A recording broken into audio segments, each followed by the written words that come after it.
So I'll give a quick background about myself so people know the context I'm coming from.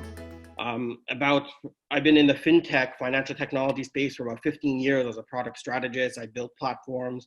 I design global payment platforms. I've been involved in the Bitcoin world as well. So a lot of the payment space I've been in.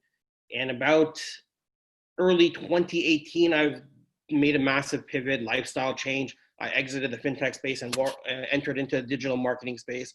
And I'm coming in fresh, new to the digital marketing space. I managed teams in the past. I had SEO specialists, PPC specialists, PR teams, content teams. I had them reporting to me in the past, but doing it myself as a freelancer, it's taking a different position and getting myself more hands-on. So in 2018, I decided to get into the agency world. Freelancing, it freed up a lot more of my time. I wasn't managing teams anymore. So I decided to open my own digital agency, and I started consulting for restaurants, for real estate agents. I started doing a lot more client acquisition marketing.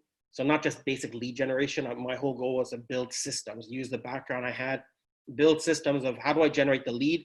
How do I get them to connect with you? How do I get them to get you the appointments? And how do I make sure I can get them to convert at the end? So typically people do lead generation through a Facebook ad, drive a lead, but leads are leads. And if your end client is not getting the conversion, not getting the results they want, they'll blame the leads, you'll blame them. It doesn't matter. In the end, you're going to get fired and they're going to move on. So the whole objective is, what can I do to add more value, more success for my clients, that they're making a lot more money. If they're making a lot more money, they're going to pay me more money because I'm bringing them success and bringing them results. So that's the mentality I go with any client. I want to make sure that I'm eliminating any type of excuses that they could potentially have in the future. And I'm giving them most value as possible for them to be able to deliver results or get the results that they need. So I have my own agency. Then part of my restaurant clients, I realized reviews were a problem. So I launched a review management platform. So I have a platform called Review Panda. And again, the whole purpose is to supplement my agency platform and provide value to my clients. And I'm also a growth strategist for another agency. I consult in the B2B space. So I do consulting as well, freelance consulting, where I help other agencies out, find ways to increasing their revenue potential, improving, adding more products, adding more services, and automating, helping them improve their efficiencies to reduce their expenses and also increase their profitability. And when I jumped into the marketing world, I realized if I'm going to get myself into it, I'm not going to dabble. I'm going to go all the way in. I decided to pick up every certification. And the certification for me is, I don't think the certification have any value, but it was just a way for me to challenge myself for an end goal. And so I can learn a topic as fast as possible, absorb as much as possible. I don't use it anywhere else except to show the fact that the certification is just for me to absorb knowledge. So I have an end goal and so I can move on, or else I'll be learning forever. So I'm a Google certified partner. I'm a ManyChat agency partner. I'm a heavy ClickFunnels user. So just these are tools I use because in the end, tools are very important when it comes to your agency. And then then Marketing Boost is another tool that I stumbled upon almost a year ago. So in January, I stumbled upon it. I got an ad, I saw it. And at that point, I realized this is something quite interesting that I can add as part of my toolkit to improve the value and improve the offering for my clients. So just in the past, before I jumped into the digital marketing world, I've dealt with, some of the heavy hitters in the entrepreneurship space. So I've, mingled with some of the people from Shark Tank, from Dragon's Den, which is the Shark Tank equivalent in Canada. I've met Justin Bieber and a bunch of other people that work in the photos. So just some of the people I networked with in the previous space I dealt with. And now in the digital marketing world, it's a completely new realm. And it's a new space that I'm in. I'm absorbing as much as I can, and whatever I learn, I try to pass on to others as well. So a lot of times I realize when it comes to incentive-based marketing is people struggle with what is incentive-based marketing. And this is where people get held up and they just don't know how to position their offers. So we have the example of McDonald's that we have in the some of the marketing material, McDonald's Happy Meal. It's a perfect example of a incentive-based marketing. One of the banks I was with, they made an offer, you switch to our bank and we'll give you a free iPad. So that's another incentive-based marketing. They incentivize me to switch my bank account to another bank account because they're going to make their money back. Or we see the exact same thing. Get a new credit card and we'll give you 100,000 bonus points or 50,000 bonus points, whatever the value is. So people do the mental math saying, oh, if I get 100,000 points, that's equivalent to about $325 worth of travel. So everyone's doing the math in their head. Or you see commercials or these ads, buy furniture, buy this new family table set or whatever it is. You'll get paid no interest or get a free TV or get a free vacation. So we see it in so many different aspects. Buy a car, get cash back or bonus up to X number of dollars in rebates. And at the same time, here's another case example. If you prepay for something for 6 months, then you'll get a complimentary vacation. So we're incentivizing them to prepay instead of being on a monthly plan. So when we first started, everyone, I think, I talked to a lot of people, the biggest issue when they start with marketing boosts is they get so excited, they fall in love with the idea, like I'm able to give away free vacations to everyone. Then they think I could just pretty much sell anything and give vacations away. So it's like, in this case, I can buy any widget could be X or Y, buy it and give a vacation, it's gonna sell for sure. But then the issue they run into is, why isn't anyone buying my product? Why isn't anyone taking my offer? Because they position the vacation so much that it's, it doesn't sound reasonable or realistic anymore. So one of the things, to simplify it, and what Greg mentioned kind of before as well, is look, if your offer is crap, it's terrible, the vacation incentive is not going to work or save you in any way. Because in the end, all you're doing is adding vacation incentives to something that's already bad. No one's going to care, and they'll just think that your offer is even worse, or they'll fall under the realm of being scammy. But if your offer is good, if you have a legitimate offer, customers actually are interested in your offer, and then when you add the vacation incentive on, it's either going to speed their decision-making process, it's going to increase your conversions, or it's going to give you the ability to upsell or add more value. And at the same time, you won't have to discount your offer. A lot of times you're making an offer to somebody and they're like, oh, I'm not sure. The default answer for everyone is to discount it. Okay, instead of paying $1,500, how about today I get you for $1,300?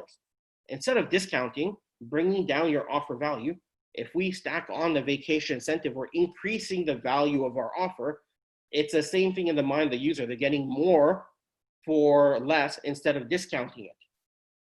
So one thing that I want to kind of emphasize is the incentive should not be the main reason or the main selling point itself. Your offer should be the main offer, and that's what we're talking about. And then the vacation incentive is a way to push them over the edge to help them grow their business or increase their conversions. So I'm going to give one case study here of a digital marketing agency I'm working with. The agency itself, so they engaged me to help them increase sales and profitability. Their business model is sales through cold calling. They have a first cold calling of clients, see if they're interested. And then they have another team that kind of closes the clients. They follow up with them. They close the deals on the phone. And their business model is small ticket prices, averaging $59 to $399 per month on average. And at the same time, they also offer prepayments. If you pay for 6 months in advance, they'll throw in 2 months for free. So they're discounting in this way here. And at the same time, if you prepay for a year, you will get X number of months for free as well. So, and when we're offering the ticket items here, they can stack the different offerings. It goes, sometimes a prepayment can go from $3,000 all the way up to $10,000. And so it helps them drive higher ticket sales. So the objective over here was for us to close more sales. Obviously, we want to close more sales. We want to increase our average ticket price. So if people were purchasing something, we want to find a way for them to spend more money instead of discounting. Just have them spend more money, but they're getting more value. And we want to stop discounting and increase the value we're offering to the clients. So part of the implementation that we have to run into, we're an agency, we have 10 people on the sales side. The number one thing that worked well for us right away is I had to absorb all the material. I had to understand everything. I built out a training. I went through every type of objection that someone can come at me with when I'm training the team. Then I did a whole presentation for the team. I walked them through, this is what here I printed out the voucher, physical voucher. I handed it out to everyone. They read through it. I explained them, this is what the offer is like. This is how it's gonna work. Then literally just open the floor, hammer away with questions. What are your questions? Let's go. So we start asking questions, and every question I kind of absorb the questions. I added a part of objections that people could potentially have. We added to FAQs. So in the training, once the training was completed, once they walk out, they understand it, but until they actually pitch it to the clients, it's not going to work. So then they started pitching the clients. They were hesitant at first, like it's a new thing. I'm not sure. I don't know if it's gonna work. So I worked with one of the salespeople. Go, just try it, pitch it. This is how you're gonna say it when you're about to upsell them. Position it to prepay for X years. Tell them we have a promotion that we're running, and the promotion is if you prepay for 6 months and it's for $750. The way we broke it out, if you spend above 750, we'll give you a U.S. destination trip. And if you spend something over $1,500, we'll give them international. That means if you prepay for 12 months, we'll give you international. You prepay for 6 months, we'll give you domestic. In the end, it's just a way we need to value the vouchers. If we're not going to value it, the customers are not going to value it. It gives them the reason to prepay for 12 months and help them push to a higher ticket price. So at the beginning, we had a few salespeople trying it out. And one of the people right away, once he pitched it on the phone, the deal closed that much faster. He was floored. He's like, oh, what just happened? Okay, let's try it again. Then some of the other people weren't sure. They're a little bit hesitant. So those are the folks that we kind of give coaching to. How are you saying it? How are you transitioning in your pitch? Are you talking, are you transitioning from your pitch itself, or how are you moving from this point to this point? So we just coach them along the way. We built out a mini sales script, just saying when you get to this point, when you're talking to someone, this is how you transition this opportunity, this pitch into your presentation, and this is how it's going to close more deals. So because of that, we were able to close a lot more because we did the hands-on, the recalibration of the voucher or of the vacation incentive, and it worked really well. And we also use it in a way that while they're on the phone, they know where the person's located, where in the US. So we try to normally offering destinations that's within driving distance. So the air flight or the flight itself would not be an objection or an issue. So if someone's on the East Coast, or say Orlando, if they're a West Coast, we would tell them they can go to Las Vegas, for example. And that worked really well because in the end, it became a no-brainer decision for them. So as we did the pitch, the first month, it was a lot of, we try it, we get the feedback, we get the objections, we recalibrate, we get the objections. So we hear all these different type of objections, we absorb it into our training. I created kind of a objection sheet for the folks. So if someone will bring that up, they just know how to handle it. And after the first month, people felt a lot more comfortable with how to present it, and they became that much easier for them to pitch their clients, position it, and get the feedback from them. And then phase 2 afterwards, we started asking the clients who went on the trips to give us testimonial videos, give us feedback of their vacation. And when we got clients giving their feedback from the vacation, the agents who were selling it or pitching it felt that much more comfortable as well, because now they're seeing their clients who are having a great experience. So the results at the beginning of the first month, we launched in April 2019. We had a slow start because we were training them, kind of coaching them. Some people were kind of hesitating. How do I position in my sales script? They weren't sure. So coaching them along the way. But then after we kind of got up and running, in about 3 months, we generated about $150,000 that's tied to the incentives. So what I mean by that is just when the clients were on the fence or not sure, then we throw in the incentive, it close the deal, help them convert that much faster. They made decision on the spot, on the phone. And then in the next 7 months, so 7 months from when we started, we closed about $500,000 tied to the vacation incentives itself. It's all because we put the system in place. We had people, they knew what they had to say, how to say it. It's because of that, they had the confidence, they knew how it worked. We got the feedback from the clients. And because of the feedback from the clients, they felt a lot more comfortable and they felt more confident when they were pitching it to their clients. So that was our phase 1 for the marketing agency. We wanted to use incentives to acquire new clients for our agency. That was phase 1, and that worked really well. So now phase 2 is we want to use the vacation incentives to acquire more leads for our clients itself.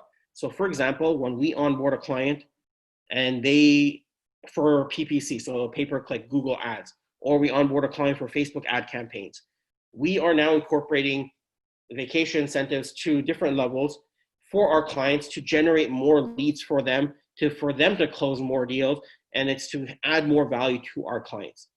So it's more one of those things. We look at your offer. What are you offering right now? If you're a roofer, what is your offer? No tax for the X number of months, or no tax at all. Don't pay for X number of months. Then we look at how can we add a vacation incentives. Like if you purchase in the next 20 days, after they get the quote, if you close the deal within the next 20 days, we'll also be able to give you complimentary vacation. So we built out a platform. We have a web page that we built out. So our clients, they don't have to, because they're not going to have all the answers for all these questions.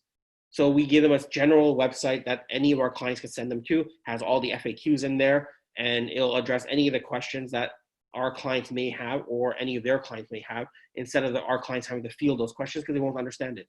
They won't know it as intimately as us, so we will handle all the general FAQs. And it's literally just about, on the back of a voucher, we break it all apart. How many people can use it? 2 adults and 2 kids, the age, what are the time constraints, what are the general disclaimer messages. We take all that, we break it all down nicely so people have a very clear understanding of what they're getting into, because we want to manage expectations up front, because we don't want to have to deal with the headache afterwards, because our clients have to deal with headache. They're not going to be happy. Then they're going to put the complaints onto us. So if we can manage all the expectations up front, tell them the number one thing is that you're not going to be able to book your rooms during the Christmas period or during the holiday periods. That's the way it is. That's how these promotional vacation incentives work. And we kind of explain the concept of them. And when we explain to them, they understand it, not an issue. But if you don't explain to them and they're unaware of it, and then it comes up afterwards, then now you deal with damage control. It's like, oh yeah, but it's because of this, it's because of that. So in our initial pitch, we explain to them, as a matter of fact, these are promotional vacation incentives. You won't be able to use them during the peak period, because these are rooms that we get access to during low vacancy periods. So we have the ability to offer it as incentives. They're like, yeah, I get it. At the same time, you have activation costs that we have to pay the taxes and the activation. It's averages $20 to $25 depending on destination. So it varies accordingly. So this is what we make sure we present to our clients in a very casual way, and it becomes a non-issue afterwards. So revenue streams for people who are using Marketing Boost, as I mentioned, was, we use it to acquire new customers for our own business, our own agency. So if you're a business, you can use it to generate more business for yourself. Now, for number 2, if you're an agency, it's more meant for agencies who deal with multiple businesses. You can help your clients generate more leads, be leveraging in marketing, vacation incentives. And number 3, if you have customers, clients who are interested. So during the challenge, as we mentioned, I just talked to a lot of my business owner friends. So I explained to them how Marketing Boost works. That's how I was able to refer them. And it was a very simple conversation. Like, what do you do? How would you do? What if you can do this? What if you can do that? What if you can do this? Like, oh yeah, that'd be amazing. So you should sign up for the service.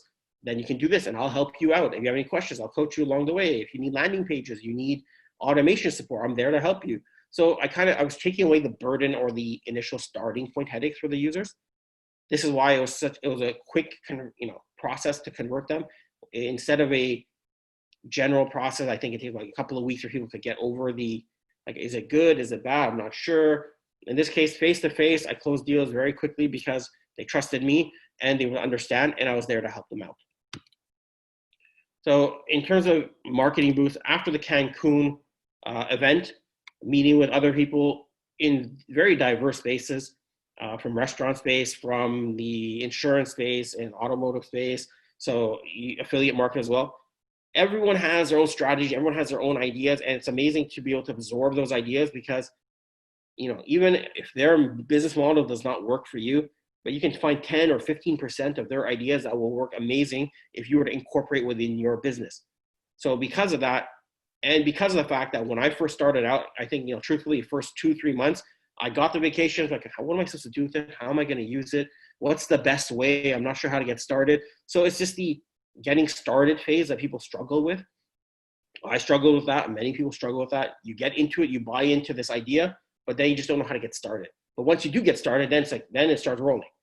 So this is where I created my, as I mentioned to you before, a Facebook group to help people out on the automation side, to coach people, to kind of give them, and this is all, I'm doing this all for free for everyone. I'm just coaching them, giving advice and giving, just training. It's anytime people have training questions, I'm more than happy to jump in because these are things that I wish I had access to at the beginning. So that's why I'm giving it back to everyone else who wants help on the technical sides. And this is, I've been fortunate that I've been in the technical space for almost 15, 20 years. I come with a technical background, that these things come super easy for me. I acknowledge the fact that many people struggle with that as a learning curve. So I want to make sure I can help them take that, deconstruct the complex, and make it simple as possible for people. So that's my presentation. If people have questions, then I'm more than happy, and people are very responsive on Facebook Messenger. You can message me anytime. You can join my Facebook group where I'm coaching people, helping people out for, it's strictly a marketing boost, vacation incentive strategy group. How do I use it in different areas? If you're in the restaurant space, okay, let's build out a system that works for restaurants and kind of brainstorm with one another and bounce ideas off one another. I'm doing that for the restaurant space, real estate space. That's something I'm into as well. So I'm trying to build out what is a process, what's a strategy, what works, what doesn't work, what are the rules, regulations. So I'm putting all these different training things together when I have time. And then when I have technical training, I try doing hands-on training, how to deploy a funnel, how to integrate a marketing boost, how to connect it all, to take away this complexity so you can get started as fast as possible and start taking advantage of marketing boost from day one instead of struggling for 1 or 2 months because you're not sure how to get started.